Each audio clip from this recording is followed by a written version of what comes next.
I have just completed a trip around my state, 30 towns over the last 30 days. And overwhelmingly what I heard was energy, energy, energy. I had a farmer in Grafton tell me it cost $1,200 to run his quadra-track for 20 hours. I had people at the old soldiers' home in North Dakota tell me that employees have actually had to leave their jobs because they couldn't afford to commute in. I've had people tell me that their fertilizer prices have doubled and that they are deeply concerned about next year. I think all of us know that the energy complex has seen a dramatic increase in prices, and there must be a response. We saw it in the Farm Bill, a total of over $1.5 billion in the Farm Bill in various categories to reduce our dependence on foreign energy. Other legislation that has passed to increase the fuel efficiency standards of our automobile fleet to 35 miles a gallon by 2022 and setting an ambitious renewable fuel standard of 36 billion gallons by 2022. Those things have been done, but much more needs to be done.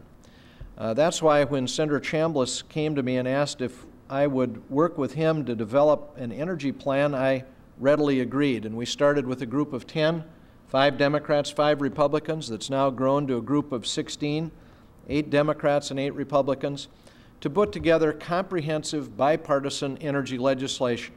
Legislation that is focused on reducing consumption and increasing production.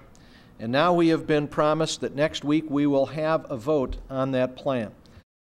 The key elements of this bill are an intensive effort to transition vehicles to non-petroleum-based fuels, an Apollo-like project to convert 85% of our cars and trucks to non-petroleum-based fuels over the next 20 years, and $20 billion to back up the effort.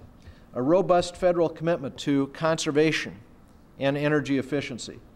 And finally, targeted, responsible domestic production of energy resources, including opening up offshore drilling in certain specified areas, and also additional incentives for nuclear power and for clean coal. So I'm very hopeful that our plan will pass, will advance. We certainly see strong momentum around our plan. I was contacted by 5 or 6 senators yesterday alone, indicating an interest in joining our group. So I'm hopeful that later this week we'll make another announcement of an expansion of our group from the 16 brave souls that have come forward so far to an even bigger group. I think renewable fuels have to be a very big part of our future. In the Farm Bill, we did make a significant transition, reducing the incentive for corn-based ethanol, move that money over to cellulosic ethanol, because I think we all recognize that we can't get where we need to go on corn-based ethanol alone.